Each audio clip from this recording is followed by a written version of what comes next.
So Bradford City's second pre-season game of the 2023-24 campaign has ended in a 3-0 defeat against the Liga side Getafe CF. In today's video, we'll go through the match, give you some player ratings, and we'll have pretty much an overview of the game, because I don't really do many match reviews. I only really do match reviews to games that I don't go to, and obviously I didn't attend this one. I didn't personally believe the prices that you had to pay to do that, to go and attend the fixture, were worth it in my opinion, and you know, in the end it was a good workout for the boys, to be fair. But like I say, in today's video we are going to be reviewing the match. If you do go on to enjoy, please make sure to drop a like on there for me. If you could try and hit 70 likes on today's video, that'd be massively appreciated. Subscribe if you're new as well. We are on the road to 8,000 subscribers, so please make sure you are subscribed if you haven't already, with that post notification bell on. It's free to do so and it does massively help out. Drop a comment in as well down in the comment section down below. For those who watched the game or were at the game, let me know down below what your opinions were on the game. Obviously it was streamed for free on Getafe's YouTube channel, so a big thank you to them. The quality wasn't the greatest, and with the sun and everything we couldn't really see much, so I'm sure if you were actually at the game you might completely have a different opinion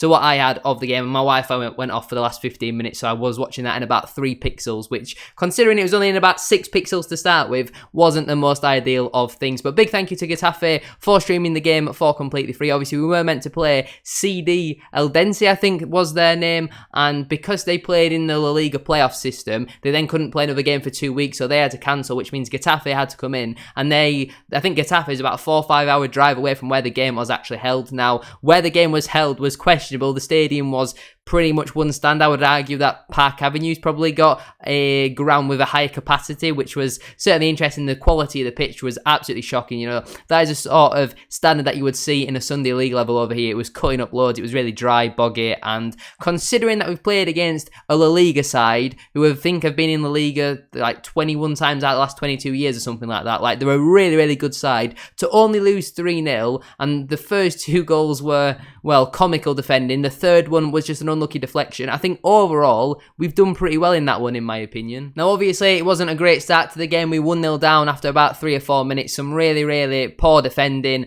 and I can't remember his name, but the striker comes in, takes it around Harry Lewis and taps it in for 1-0. Bit of poor communication, I think, with defence. It was probably nerves really settling into the game. The first half, I don't think we played particularly well. Now, I don't know if Getafe made loads of changes at half-time, but we seemed to look much better in the second half, and I would say on paper our squad was slightly weaker in that second half than in the first half. In the first half, we really struggled to get out of our own half. You know, when the ball was going long, Smith wasn't really near it. Andy Cook, every time he was trying to like pin his defender, the referee was just giving free kicks against him. I thought the referee was really, really poor, in my opinion. In the first half, the only real positive for me was Daniel Oyegoke. Now, I couldn't really see much of what was happening on the far side, so players like Stubbs, Kelly, Adore, and anyone playing over on the far side, couldn't really see much because of the lens glare with the sun. But Oyegoke, especially in that first 15-20 minutes, looked really, really good. Obviously, against Bury, he played more as a right-sided centre-half, but in this game, he played in his natural position at right wing-back, and he looked really good in that first 20 minutes. He took on the La Liga defender a couple of times, and he got past him. You know, the defender tried to bring him down a few times, and he did look really good. It was just that once he got round him, that ball into the box then wasn't the greatest. But overall, for me, I thought he was probably the standout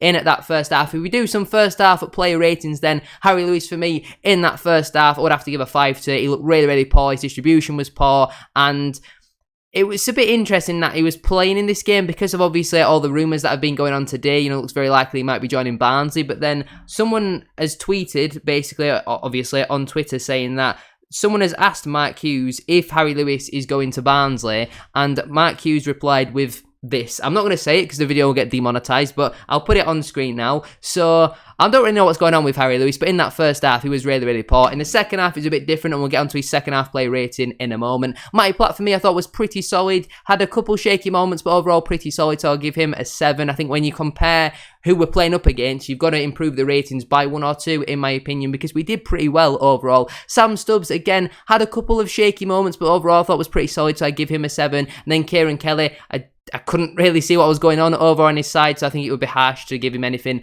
other than a 7, in my opinion. Daniel Oyegoke, like I said, had a really good first 20-25 minutes, so I'm more than happy to give him an 8. I thought he was certainly our man of the match in that first half. Clark Adore was playing left wing back, couldn't really see much again over on that far side, but I think he played better in this one than what he did against Bury, so I'll give him a 7. Ryan East, again, some really nice touches in there, was trying to control the midfield at times and looked pretty tidy, so I'm going to give him a 7 as well. Alex Gilead, for me, some really poor passes in there, and and just looked a little bit nervous on the ball, wasn't really driving us forward, so I'm going to have to give him a 6. Alex Patterson, I thought was better than Gilead, but I thought he made one run with the ball, and apart from that was pretty anonymous in the game, to be honest with you. So again, have to give him a 6. When he did drive forward with the ball, he was completely cleaned out by a Getafe player. I think he pulled him down when he was on the floor. He literally just grabbed him with his hands and grabbed him by the legs as well, tripped him up, and he got actually a yellow card for that. But apart from that, Patterson didn't really influence the game too much. Andy Cook, I thought, was pretty solid, to be fair. You know, I'd give him a 7. I thought the referee was really harsh on him at times. He was winning a lot of his aerial duels, but no one really around him supporting him. And Tyler Smith, again, a little bit too anonymous for me, not really getting involved all too much. Was linking up the play nicely when he dropped deep, but just not offering enough in that final third. So in my opinion, I am going to have to give Tyler Smith a 6. Moving into my second half player ratings then, starting out again with Harry Lewis. I thought there was a big contrast between him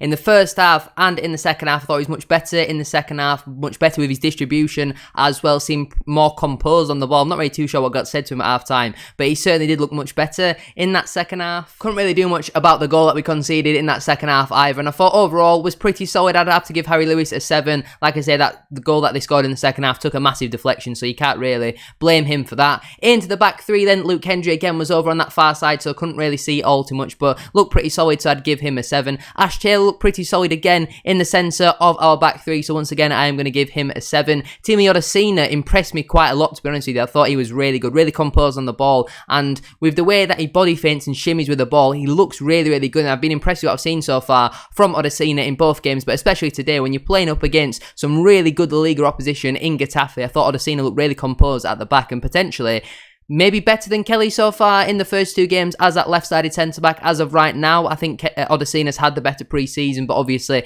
we are only 2 games in. They've both only played 90 minutes, and we'll have to wait and see, but Odesina for me deserves an 8. Into the 2 wing-backs then, Brad Halliday again over on the far side, so I couldn't really see all too much, but overall I'm going to have to give him a 7. Liam Rideout looked pretty solid as well on the near side, was trying to get forward as much as possible. Obviously, he's not the quickest, he's not got the most energy, but overall I thought he did pretty well, looked pretty solid defensively, so I'll give him a 7. Richie Smallwood, his set pieces were poor, really poor, you know, overhitting a lot of free kicks and corners and stuff, but his general play was pretty decent, so again, that averages out at about a 7. Jamie Walker, I thought, again, really impressive. He was impressive against Bury, not as impressive against Getafe, but still had some really good moments, showed his quality, and we need to see him take that into this upcoming campaign, so for me, I'm going to give him an 8. I thought he was slightly above average, in my opinion. Osadibe had some really good moments, but then he also had some really sloppy and poor moments, so I'm going to average that out as a 7. Bobby Poynton, for me, really impressive. I'm really liking what I'm seeing from Bobby Poynton in these first 2 games. It looks really tidy against Getafe, to be honest with you. I don't think he gave the ball away once, you know, was driving at defenders, winning free kicks, winning throw-ins, winning corners. It was really, really good. The fact this man's only been given a 1-year contract, when you think about the fact that Finkles and Dawson, you know, got given a 3.5, 4-year contract for not really doing too much, Poynton looks like a really special talent. So if he can carry on playing how he's playing so far in pre-season for the rest of the pre-season campaign, I don't see a reason why he wouldn't be on the bench in this upcoming season in the actual competitive matches. I think he looks really, really good. And Matt Derbyshire as well, considering he was playing more as a lone striker, point and floating from right to left, it was really weird the formation we played in that second half. I thought overall for me, Matt Derbyshire ran the channels well, held the ball well when he got the opportunity to, and like I said, because he was playing pretty much as a lone striker, I'm going to have to give him an 8. I thought overall his general play was really, really good. And there we have it. There are my player ratings then. Like I say, you might disagree. Maybe they're too high, but I think when you consider the fact we're playing against a really good La Liga side in Getafe, you've got to give the boys a little bit of slack, and obviously they're used to the Spanish heat. We weren't. I don't know what the temperature was, probably around 35 degrees, which is a hell of a lot, but we'll feel the benefits of that. We will reap the rewards when we come back into England, when we're playing with much better oxygen levels,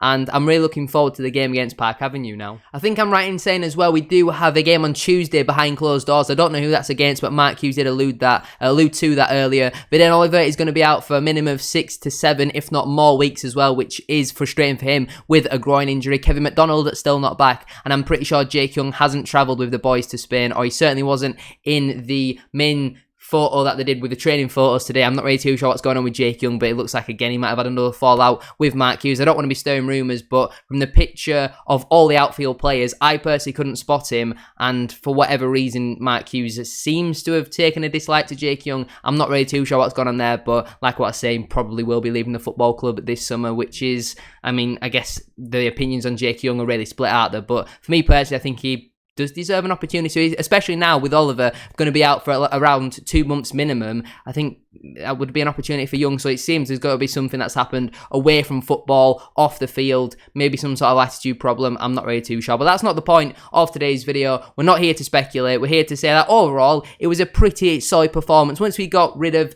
the first 5-10 minutes where we were completely capitulating and playing some really poor football. After that, especially in the second half, I thought we played some really nice stuff at times. Before we end today's video, feel free to check out the channel membership scheme that we've currently got running. For those who were tier 2 or tier 3 channel members, you will have watched this video about 14 hours before everyone else. This is going out publicly on Saturday morning at 11 AM, but most channel members of all channel members of tier 2 and tier 3 will have been able to watch it from 9 PM on Friday night, so it really is worth it. If you can help and if you've got it spare, please make sure to go and check that out if you're in a position to do so. But that is where I'm going to leave it for today's video. If you have enjoyed it, please make sure to drop a like on there for me. If you could join it 70 likes, as I said at the start of today's video, that'd be massively appreciated. Subscribe if you are new as well. We are now on the road to 8,000 subscribers, so please make sure you are subscribed if you haven't already, with that post notification bell on. It's free to do so and it does massively help out. Drop a comment in as well down in the comment section down below. Let me know your thoughts on today's 3-0 defeat against the Liga side Getafe CF. Thank you very much for watching today's video. Have a good rest of your day, and I'll see you all Monday for another one.